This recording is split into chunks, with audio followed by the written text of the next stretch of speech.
I'm Debbie Travis. And I'm Tommy Smythe. And this is Trust Me, I'm a Decorator.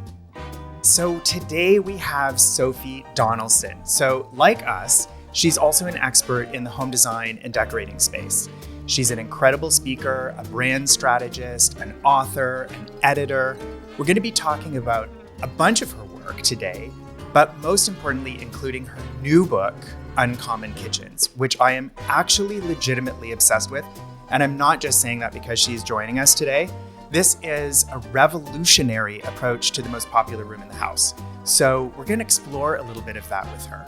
I want you to welcome my friend, Sophie Donelson. Hi, Sophie. Hi, guys. Hi, Debbie. Nice to meet you. Hi, Sophie. Nice to meet you too. Yeah, quite a career you've had. Pleasure to be here, and I know your work very well, Debbie. And excited to meet you in person over the internet.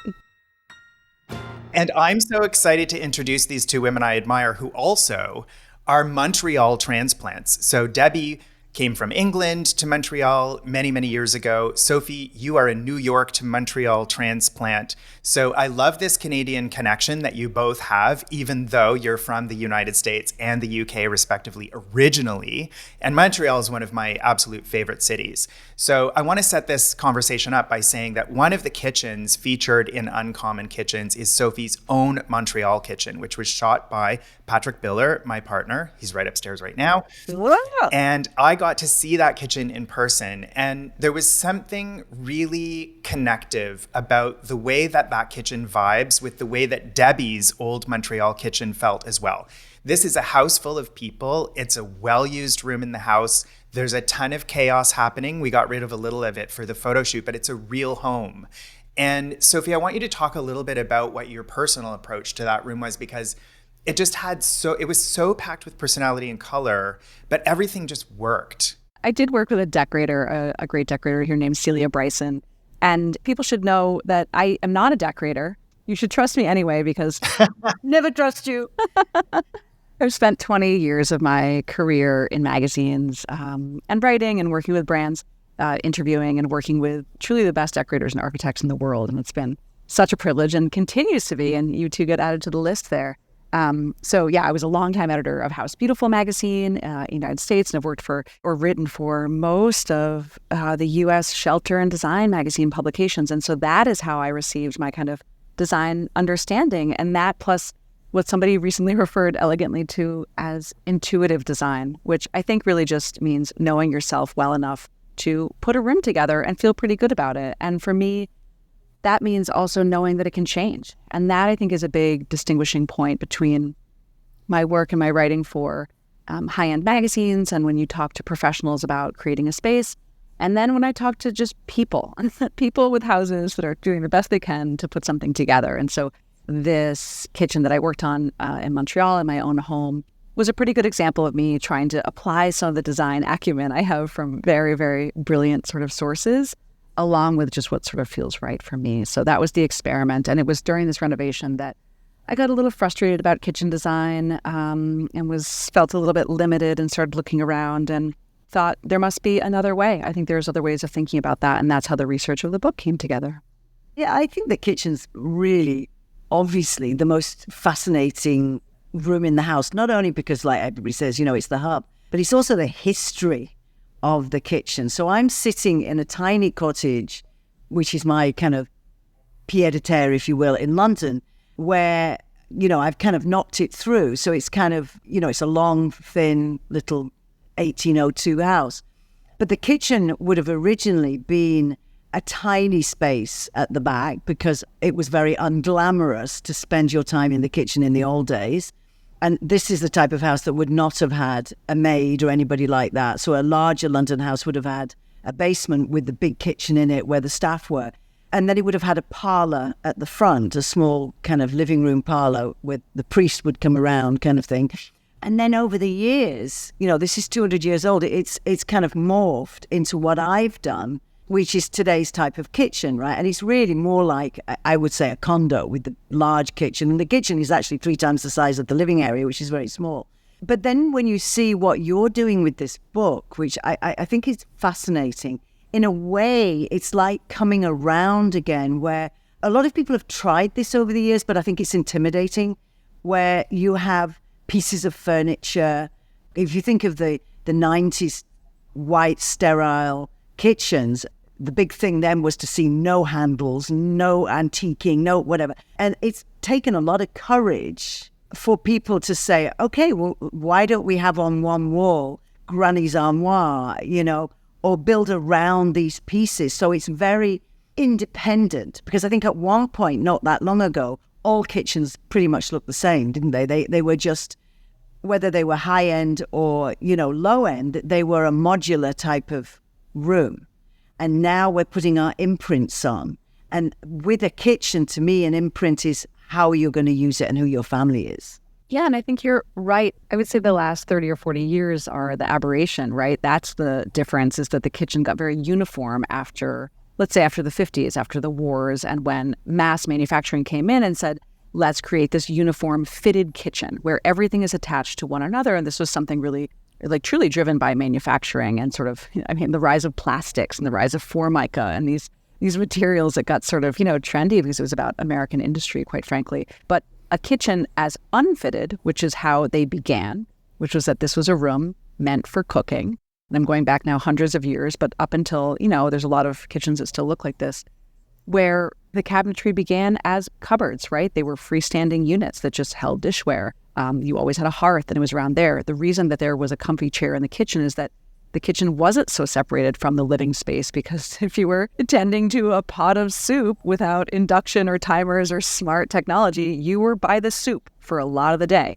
That's what life looked like for a lot of people for many, many centuries. Shedding peas. That's right. And so, I look at British kitchens still, which this trend kind of came, over Instagram, this, Beata Human and these other, designers. Matilda Gode was in there.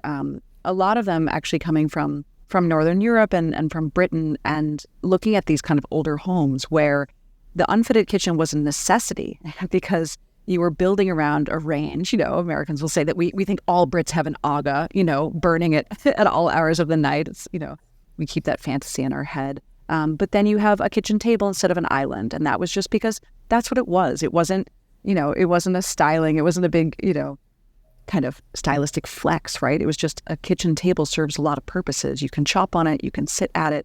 You can do homework at it. You can, spread a project out on it. You could do art on it. And the kitchen is such a multi-purpose room. And I think that unfitted kitchen style really, really speaks to that, because you can add the pieces as they make sense for you. That not everybody needs, high stools at an island are terrible for small children. It becomes this thing that Shelter magazine we showed again and again, these kind of ways of, what a glamorous or a beautiful or sophisticated or sort of a next generation kitchen looked like. But the truth is that, families and individuals have to make that decision for themselves. Yeah, and the stools were always lined up perfectly. And any mother, it's like, my stools have never looked like that, because you're always falling over them, right? Because kitchens tend to not be huge. There's a designer, Katie Rosenfeld, in the book that calls them ducks in a row, and that it's a super unnatural way to sit with friends. You're like, it's like a diner, right? You're like turning your neck to, angle to the right, 90 degrees to the right to talk to somebody. And it's like, no, people scooch their stools out. They turn them to be near each other. If you look at a bar, that's how it works.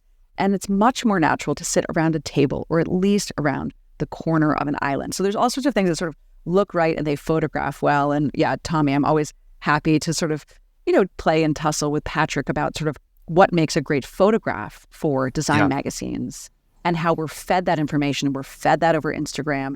And then it's like, how does it actually live? And if you look at how, you're like, oh my God, 8 bar stools, I could fit everybody I love there. And I'm like, it will never be used that way. No, it never is. You will never see even 6 people lined up that way. Robin Primack in the book also brings that up. It's like people find their way. And anyway, there's a real beauty in also the ad hoc situation, which is pulling up a chair or leaning around a too small island when there's too many people. And that drives the sort of intimacy and experience that we look for in kitchens. And so when you overserve it with design, you're losing a lot of the magic there. Yeah. Yeah, I agree. And the practicality, right? You have to imagine, I think when I did my Italian kitchen, because I found it so intimidating, and I'm not a designer like Tommy, I found it very scary because I knew it was a semi-professional kitchen. It really was going to be used.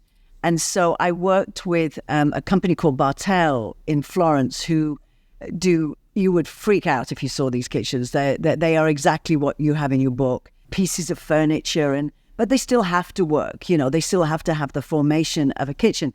And we filmed it, and there's a scene in there where David, this very elegant, gorgeous Italian, I said, I want a 5-meter long counter.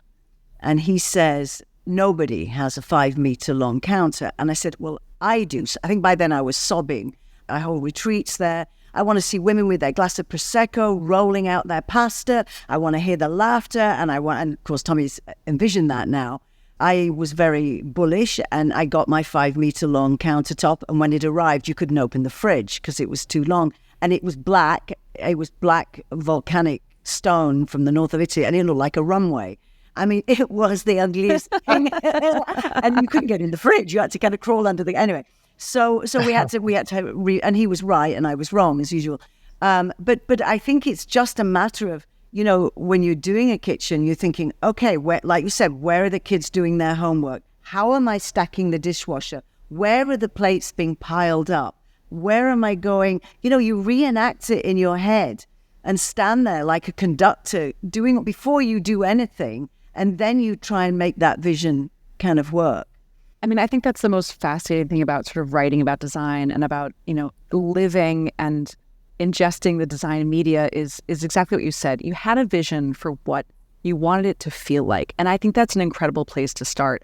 But then there needs to be a bit of a dialogue, because actually, how are women going to go visit each other and check in and out if they can't weave in and out of a space that's, if you have to walk down the runway and around, you might not, it might not actually bode that same interaction. And so I think talking with design professionals or talking with friends or just visiting kitchens and seeing what did work, right? Is it 2 islands that are, flanked near each other? Or is it, a table that can be moved, or a table with leaves, which of course is, we grew up with things like that. And it was sort of a pain in the ass taking the leaves out, for a big holiday. But it actually serves a huge purpose, which is that you can have an intimate space for a lot of the year when it makes sense. And then you grow your space, you grow your kitchen in a family house as it works out. But yeah, I do find the chatting about sort of what the intention is and then how does design help you realize it. There's just so much room there, I think there's a lot to unpack in terms of, reverse engineering the process in the way that you're both talking about, where you have to ask yourself one question first,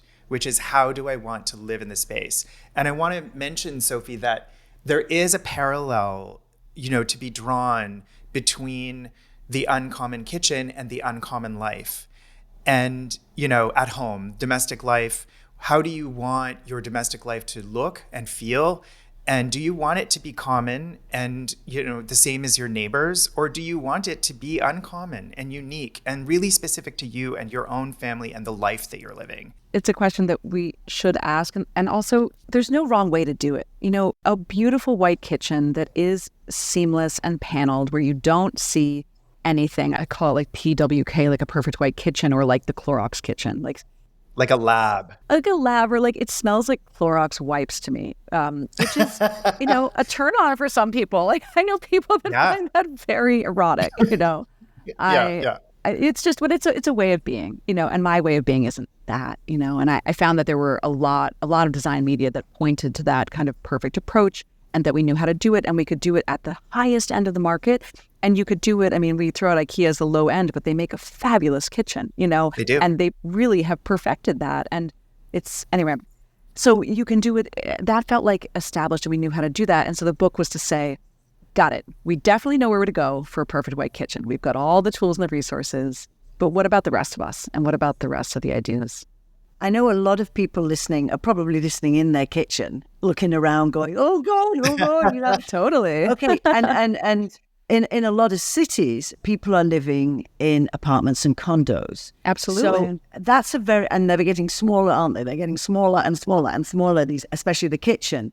So let's say you've got a single girl listening and she's going, oh God, well, I bought this off the builders kind of thing. It came with it. Absolutely. What can you do with, most condo kitchens aren't probably terribly warm looking. And maybe you can't touch it. Maybe you can't rip something off the wall and put your own thing. So what would you do to kind of liven up that kind of galley kitchen? Sure. I mean, it's a one sentence answer, which is treat it like any other room in the house.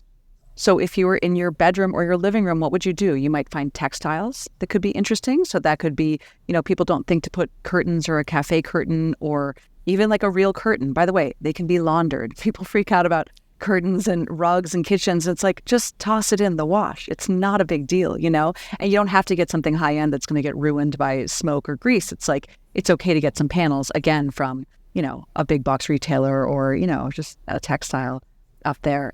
Art is such an obvious one. I mean, we talk a lot about that, but I don't really think people do it as much as they should. And there's wonderful resources for that now. And one, I say if you have like ugly cabinetry, just get one great piece of art on any wall that doesn't have cabinetry and your eye goes there, right? Sometimes it's not about fixing the problem, but about redirecting the eye.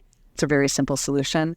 And then I think finding all of those small moments of the things that you touch and you use and enjoying them. So if it's a crock of great wooden spoons and you start to build a collection of turned wood spoons that you find in, flea markets or in shops or find on eBay, online, like you name it, and displaying that on your counter, like having something, Tommy, scrubbing board that we brought in the market. Yes, Debbie has these things in her kitchen. If you go to her kitchen in Tuscany, Debbie has, an old ladder, and hanging on it are like garlic garlands and old scrubbing boards and textured, items that are old and that have patina and that have soul. That don't cost much. That really, you get them in the markets. And if you're looking at an item and you can see the hand of a human that made it, right? You can see that the cutting board has been, cut into, or, just the kind of wear and the tear. I think ceramics and any sort of handmade artisan wares are so beautiful to have around.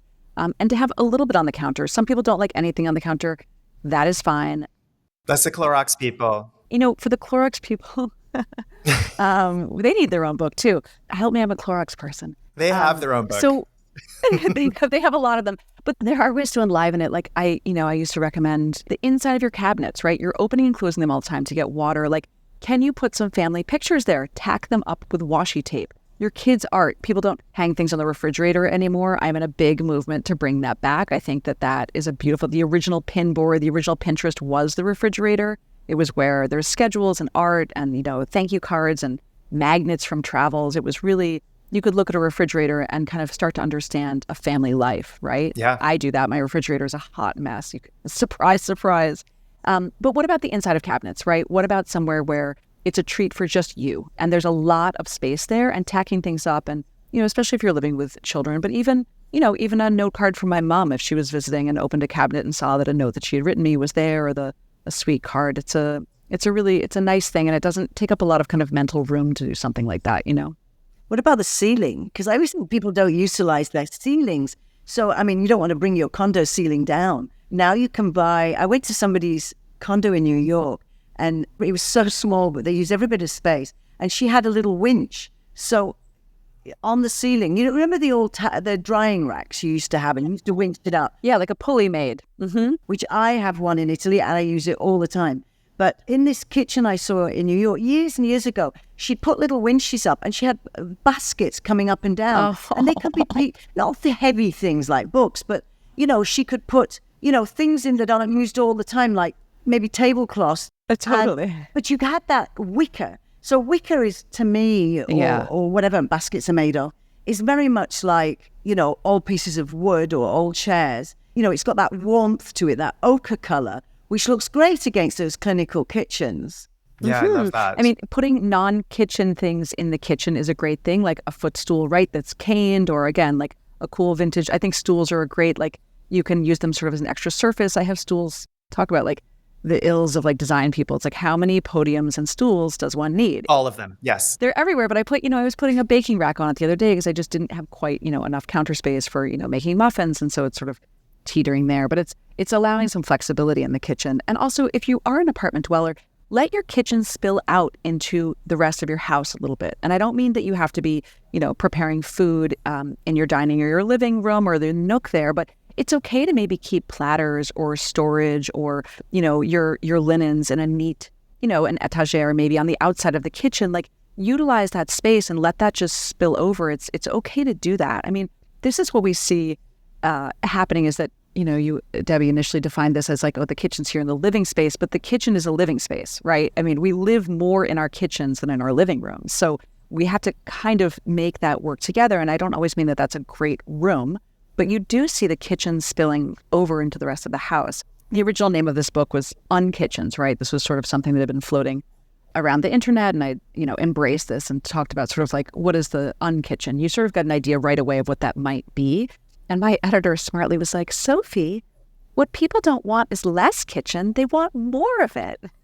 So like, we don't like the marketing. We don't like the marketing of the book of like, here's a not kitchen book. She's like, we want like a kitchen book, a kitchen book for kitchen lovers. Right. So she's like, how about, it's like more, it's like more kitchen. But that is the idea, which is that seeping into everywhere. And so the kitchen in these modern, if you're building from scratch, you're seeing, a back kitchen, which is like a dirty kitchen or a family kitchen inside a show kitchen. You're seeing a grand, it used to be a dining nook or a breakfast nook is now like a true eat-in, like dining area. There's homework station. There's sort of like kitchen command center where, the family is organizing what they're doing. There's, a bar potentially on the outskirts of it, indoor-outdoor dining or grilling that extends from the kitchen. I mean, these become many, many square 100 feet. If you're, looking at the latest House Beautiful Arc Digest, that's the kind of kitchen you're seeing is where it sort of has taken over the ground floor of the home. Yeah, and I think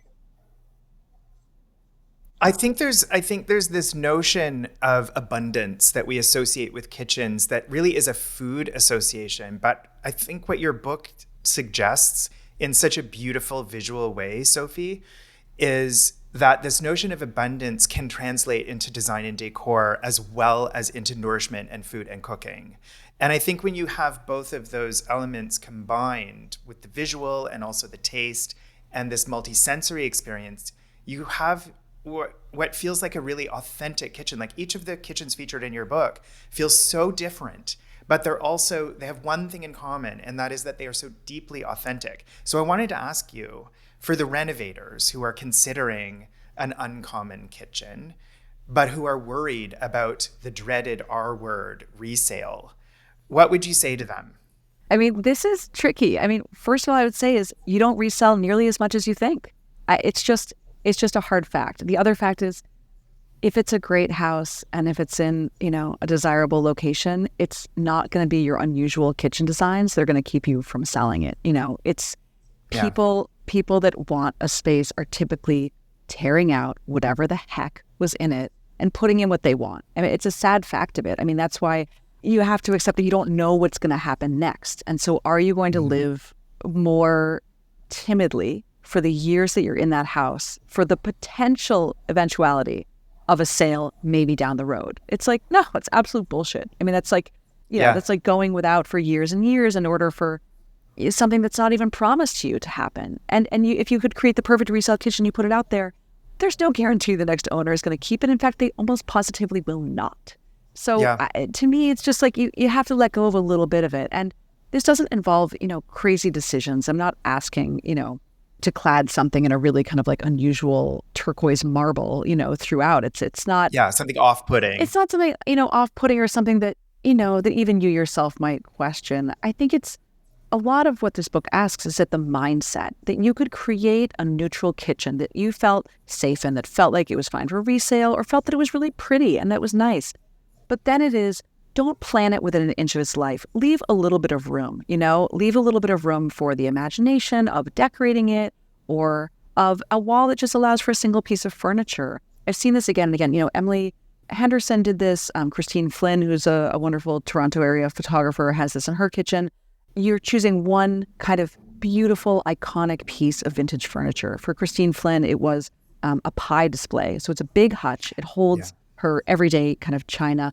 It's glass-walled and it's old, it's probably turn of the century. And so you get the light that pours through it. It's hulking. It has a ton of storage. And she just dedicated a wall for it. She was like, I'm going to start here. This is going to be this. And we're going to kind of build around this. Emily Henderson just finished, her kitchen, and she chose kind of this huge work table, like probably in an old, millinery or like, an old shop. It's probably, 12 feet long with drawers. It's wooden and on turned wood legs. And that is her island. And she was like, I'm going to have a great vintage piece and this is it. And she built around it. And there's a lot of examples of this where sometimes it just starts with like one piece that you love. And that's starting with love is a great starting place. And that could be with a tile that you've fallen in love with. I think that's really interesting because that's your memories and you have something you love. Like my Montreal kitchen, I did exactly that. I had a 12-foot long pine table and everything went in around it. I mean, and that table, when I look back, because that's where I raised my children, everything happened on that table. Absolutely. Some things that I should not know about, but found out. One of them was conceived on that table. It was what the kids did. Going from young children right through to like teenagers going out. And when I used to be filming and I get up very early and the kids had this terrible habit of coming in from a club and, start cooking. That's what, your kids aren't teenagers yet, right? But they start cooking, and I'm like, honestly, it's 3:00 in the morning. And I remember once coming down these it was a beautiful Victorian house opposite Selwyn House in Westmount. And coming down these stairs and seeing this long table. There was about 8 16-year-old boys. I wouldn't say they were 16 because they were quite drunk. And they were all talking. And so I stood there, with my rollers in and my, nightie on and said, "You've got to stop this because you're going to wake your father." And then suddenly I saw everybody look at me and the body in front of me was their father leading the club. And then all the Sunday, we had all our Sunday lunches in there and then the homework and then the sobbing. And then, I'd come back from the set and be peeling potatoes and somebody, "No, finish your homework." And because somebody had not done the potatoes and I didn't even have time to wash my hands when I came in. I was covered in pain. Those are the most precious memories. And what is so wonderful now, as they're even older than that, is I hear them telling their friends and their spouses, and it's always about that kitchen table. It's never about a cupboard. It's about what happened at that kitchen table. There is a bit of, that is like kind of the point, of design for me is the kind of power of like, if you build it, they will come. Like that if you create an environment and you do a pretty good job at it, it almost inevitably will have experiences collect in it. Yeah, I find so much beauty in that and so much possibility. And it doesn't take a renovation, I guess, is what I'd like people to know too. Like these stupid stools and these like vintage little things that I have kicking around the house. A couple of them were just, in the kitchen the other day. And I, after baseball practice, and we often host pizza or just like, it's like a trough of pizza, right? And the children come, but the mums will stay and dads, and we'll drink some wine and have some pizza once once the feeding is done. It's like disgusting.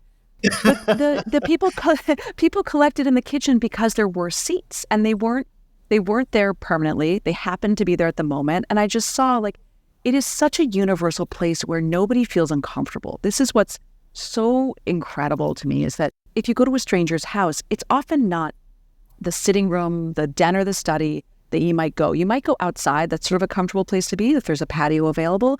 But leaning in a kitchen or perching in a kitchen island or sitting at a kitchen table is something that lots of people can feel comfortable with. In my book, I say like you can bring like a construction worker or a member of the clergy or a toddler or, somebody from your book club. Like any of these people are a fine person to have in the kitchen, but they're not necessarily folks that you'd have, sitting in your living room and feeling in a more formal environment. It's so welcoming, and it's such a great kind of idea to glom onto.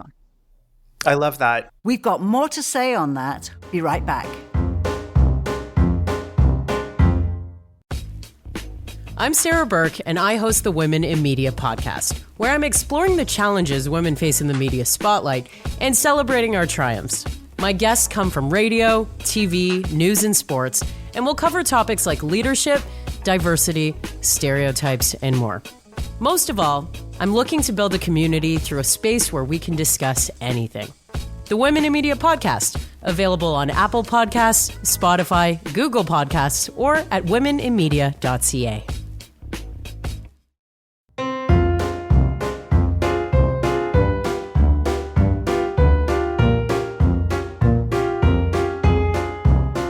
I often say when I have these conversations with clients about how they want to live in their kitchen, how their family likes to use a kitchen.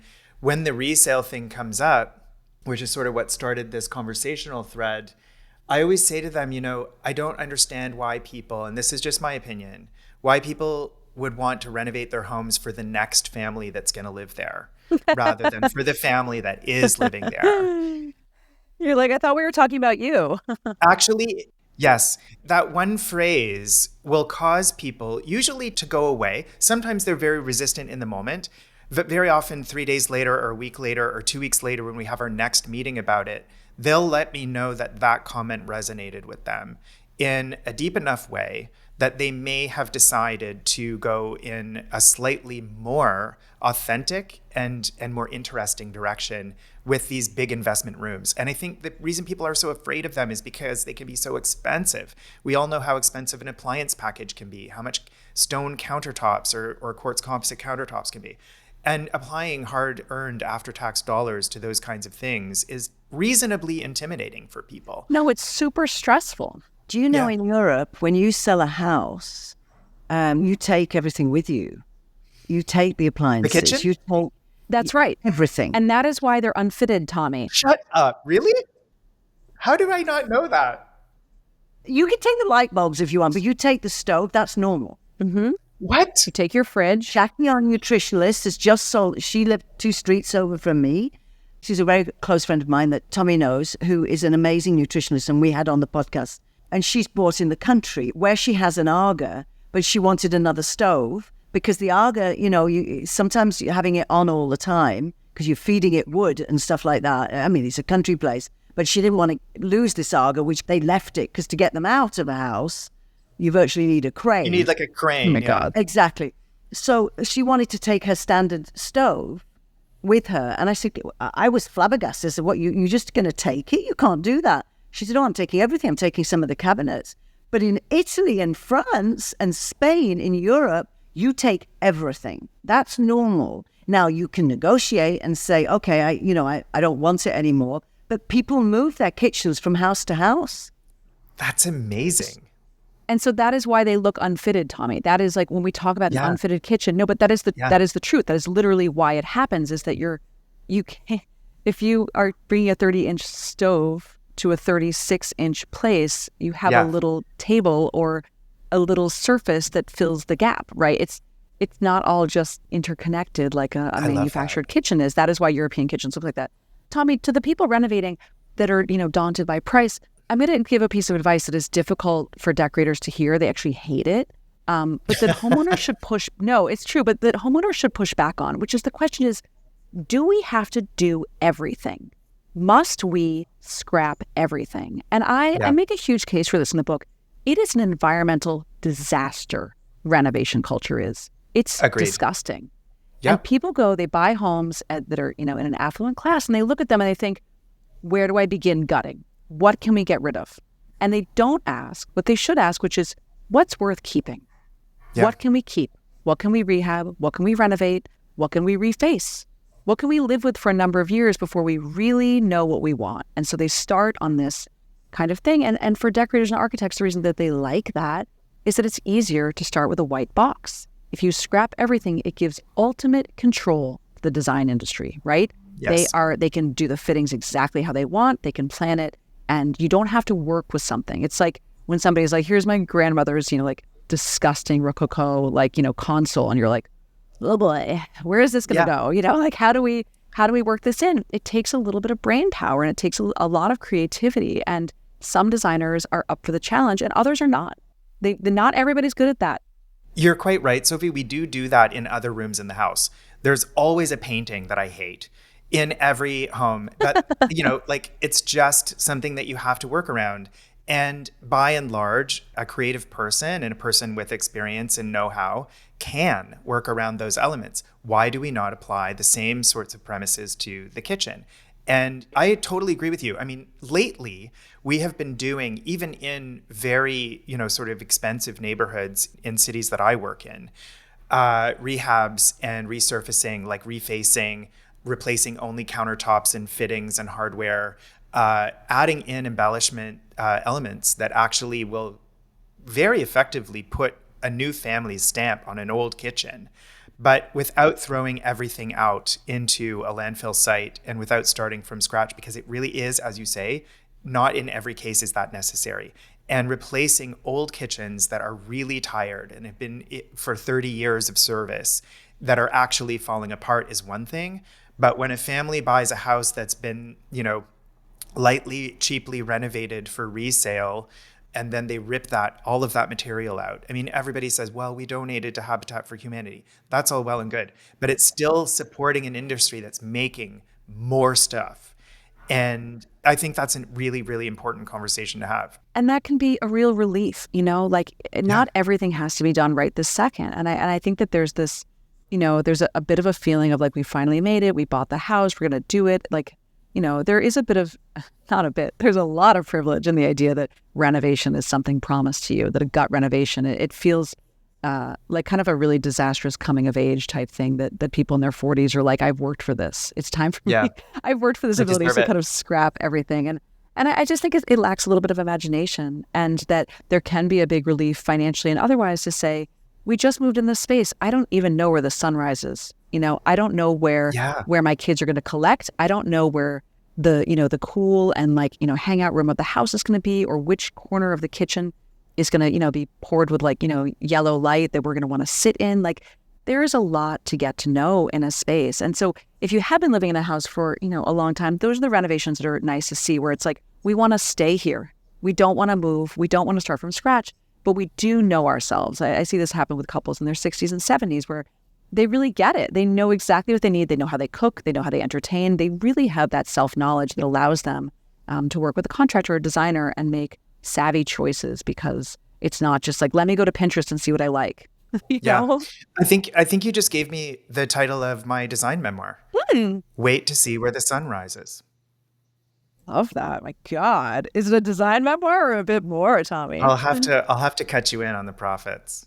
It's very Frances Mays. Because I think you just handed that to me on a silver platter. So, first of all the decorating shows, including my own, exploded because we didn't have the budget to rip out a kitchen and put a brand new kitchen in. So we always worked with those cabinets that we have. And that was the most amazing before and after, because very often a cheap kitchen from the 70s was solid wood. It was pine or whatever, so outdated, so ugly, whatever. But we would come in and first thing, step by step, show you how to strip it, sand it, put the primer on, paint it, reinvent it. And that was the wow factor of those decorating shows, because you were working with what you had. But when I bought this kitchen that we were talking about earlier in Montreal, and I got that gorgeous table, all cabinets were there. And I remember somebody saying to me, they're really nice quality. Why are you going to rip them out? And I said, but I want all mine. Exactly what you're saying. I've worked hard for this. I was 40 or something. I want my own. And in the end, we changed our minds. What I did was I took all the cabinet doors off and I took them to a car dealer, because my children were very hard on everything. And I had them sprayed professionally. And they're still there today. That house has been sold 3 times since I was there. Kitchen's still there. That's incredible. And they're still rechanging the color with the same guy in the same car shop. And he's been passed along, because I know a very well-known realtor in Montreal. And she said, Debbie, I've sold your house 3 times. That kitchen keeps changing colors, but it's the same cabinet. Now, why not? Because they don't make them as beautiful as they used to, solid wood. And, I'm so proud of that. I love that. The same thing, you may have a laminate. How do you paint on laminate? How do you paint, and you have to say, like you said, maybe this is something as a stopgap. Yep. So you've just got the house and you say, I don't want to spend $100,000 on a new kitchen yet, but I can't bear looking at that. Okay, well, let's do it slowly. Maybe we paint it. Maybe it's not going to last. So I'm about to help a friend doing typical builder grade cabinets that are, shaker style with a little bit too much detail, but insets of removable wallpaper from Wall Shop. And there is a pattern of basket weave, right? Like a like basket weave with a color on the back of it. And we're just going to cut out and do the inset panels of each cabinet. Gorgeous. In this removable wallpaper. And it's economical and it's going to look totally different. Yesterday, in the middle of London, I was in an Uber and we were stopped at a light, and the car next to us was a classic taxi from 1940. And the side of it was exactly that. The panels were original wood, like rattan. Yeah, And the Uber driver was wetting himself. He's like, oh my God, look at that. I said, oh, I'm sure it's not real. He said, that is an original. And I said, and he said, that's wood on the side of, like what do you call it? Like a rattan, like a seating, the old fight with the little squares. Like caning. Yeah, or like caning. Like caning, yeah, like little squares, And, all this stuff comes back. And that's just a car. But the passion of somebody seeing it and going, the beauty of it, And I think if you work with your imagination, it doesn't have to be, oh, well, we can't afford to do it. It's like, that's how you get the best design, is often working on a budget with what you've got, and paint and paper is always the cheapest. Smooshing and sponging. No, but they were the joke of the times. But, really the cleverness. I did a kitchen book in, 2002 or something. And it was all the kitchens were painted kitchens from the shows. I need to find that book. I need to go online and find that book. Oh, they're there. About 2,000 sitting in a garage. But the ideas are brilliant because you can paint on laminates. You just need the right product. You can paint, on backsplashes. I went to a dinner party once. Somebody said, I can't really afford new tile. I said, okay, get me the kitchen sponge. And while they were serving the hors d'oeuvres, I sponged, the squares on the back. You can't make this shit up. This is classic Debbie Travis. What? But all it was, the base coat was burgundy or something. And then I said, give me whatever paint you got. It was a bit of green latex paint. Put the square kitchen sponge in and just it was a backsplash. And people was nibbling, watching. And I'm like, see, it's so easy. And it took 20 minutes. And I can't take it. That's such a good idea. Or also then tack some art up. We're blessed with all these 3M products, right? There's you can stick anything to anything nowadays, right? Velcro strips, all of this is renter friendly. All of it can pull off. You can hang mirrors with this stuff. I mean, it is crazy. But you can tack up some art that's just, we have Renaissance here, like Goodwill in the States.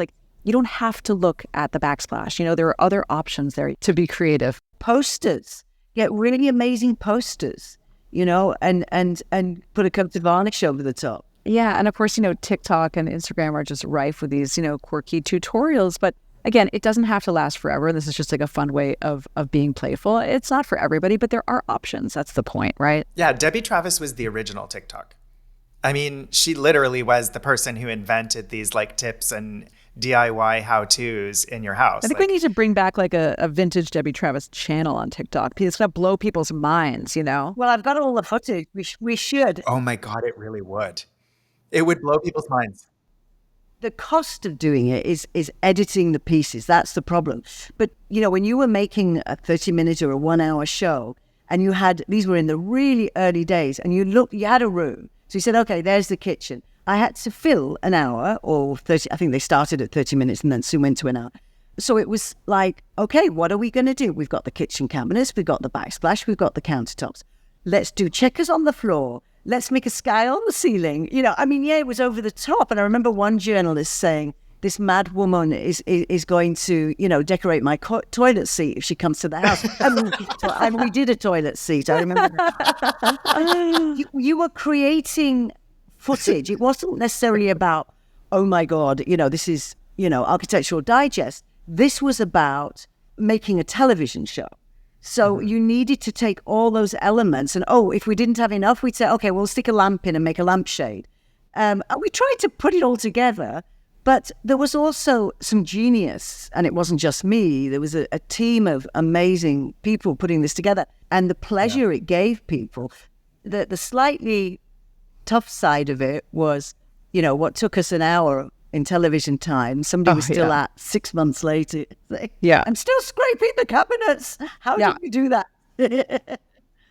But this is like, I mean, you have to feed on TV, of course, and like all media, you have to feed a lot of this just for the reader, for the viewer to take away a little piece of information, right? You're not expecting them to do, a celestial ceiling, although I kind of love that idea. But maybe there's one tip or something about hardware or something about sponging the backsplash that they're going to walk away with. And so, of course, it's over the top and people will, see this book and be like, that's unrealistic. I'm like, first of all, settle down, right? But what did you sound like you worse problems in your kitchen. But what did you learn, or what's the little piece that you can take away? It's not meant to replicate, right? These are examples of other ways of living. And that I think the more that we can expose ourselves to is like, you get to learn and just, open your mind. And I think when you work, because Tommy must work with budgets all the time. So somebody's going to say, okay, this is what we can spend. And if it's not the big bucks of a full renovation, maybe there's something that they've seen, like an armoire or a baker's rack that they say, I really love this, and that's a third of my budget. Okay, so that's the cleverness of a homeowner or a designer helping them, saying, well, okay, we're going to build around that. I know Tommy is a massive fan of flea markets, and we just did a podcast about going, and it's probably our most popular at the moment because we went to this market in Italy. So how to find markets when you're going on holiday. If you're going to Mexico, get off the beach and find the local markets, because you find such fabulous stuff. And in Italy, we had all the mangers around the stables, and all this wood was being piled. So we got the wood cleaned, and that became every single wardrobe door, cupboard door in the place is a manger. And they all have holes in, and people would say, well, what's that? A hole? Every meter there'd be a hole. And I said, well, that's where the chain that chained up the goat. And they're like, really? You did that? But the pleasure you get of something that you've found, and, summer's here, get out in the countryside because there's yard sales, there's markets. I was at a trade show in Milan, and I was walking around, and there was a huge stand selling wood, like beautiful old patinaed wood. And it was Canadian. It was from the old barns. And I thought, if you think I'm buying for my house in Italy, stuff that's been shipped all the way here. I know. But this guy was so popular. I guess these barns, the old red barns, that you get in the American countryside and Canadian countryside, a lot of them are unrepairable. They've fallen down over the decades. And there are companies now buying all that up and reselling. And they just have to be treated for bugs and things like that. And, I took all our pigsty doors and turned them into headboards. So when do you tell the guests? But they're gorgeous. You can be the best painter in the world. And even I, not the best painter in the world, but even I cannot reproduce that patina of a 60-year-old pigsty door. I can't. Find that stuff, old barn doors, old flooring, scaffolding. Scaffolding is my favorite. I mean, that's all very intrepid, though, Debbie. It's not for everyone. Not everybody can envision like old wood in their house, but the flea marketing and there's a reason that decor obsessives obsess about estate sales, flea markets, roadside stands, is because they are rife with treasures. They really are. Yes. They are. And that kind of thing is like when your crock pot is actually like straight from the 70s and it's a great orange and it cheers you up and you're only making soup a couple times a year and you pull it out. It's sort of an event, it's like ooh, I get to use this, or you have something really mundane like a chopping board, but it's in the shape of a whale. It's like, that's a little bit of levity, and that's not a huge change to your kitchen, but it's a sweet way of having something. And maybe instead of putting it back in a cupboard, you're leaning it against your ugly backsplash, like there's ways to enliven everywhere, right? Yeah, and I think, but cost as well. So I stayed at a place in Santa Monica, a small hotel that was gorgeous. And I said, oh my God, the wood in here, where'd you get it? It was scaffolding, because scaffolding is illegal now. You have to have metal and plastic boards or whatever they are. So those lovely old faded pale grey boards are stacked up, and you can buy them in every country in the world because you're not allowed to stand on those, workers. They have to have the new stuff, So where has all that wood gone? It's tables and headboards, isn't it? Exactly. But why not? Did I get that right? What do I win? You win a book. But if you show somebody the photograph or you take them to a hotel that's being done, with that thought of, old wood, old scaffolding, then they might get turned off. But when you show them a beautiful picture from your book, because people sometimes can't see the end result. I'm still turned on by old wood. Totally. I mean, I'm married to one. It's laying right there. I couldn't leave that alone. Oh my gosh, you guys. Well, listen, I think what is extraordinary about the book, Sophie, is that there is space. You have made space for an uncommon approach to the room that is the most common in any home. We all have kitchens.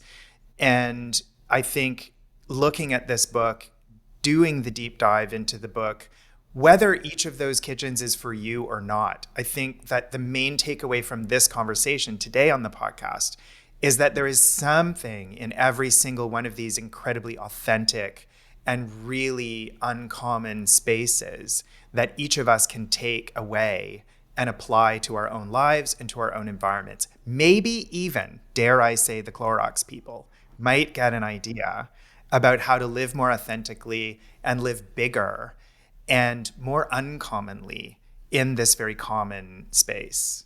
So I want to thank you for that. I think that you are uncommonly wonderful and smart. I'm so glad that you got to meet Debbie and that Debbie got to meet you today. This has been an introduction that I've been dreaming about for a little while. So thank you for being here and thank you for being with us. This has been an amazing conversation. Tommy, thank you. It is a joy to work with you and to cover your work and to hear your ideas. And Debbie, such a delight to meet you. And I have a lot of faith in this scaffolding enterprise that we're putting out there into the world. I can see the cogs going, I have to find where all that scaffolding wood is.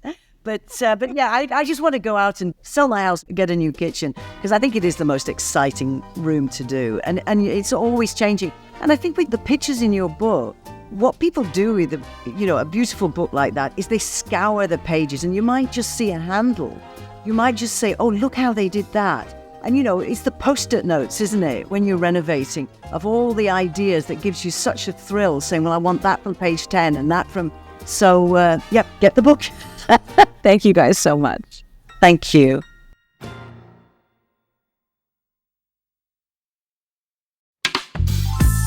This podcast is distributed by the Women in Media Podcast Network. Find out more at womeninmedia.network.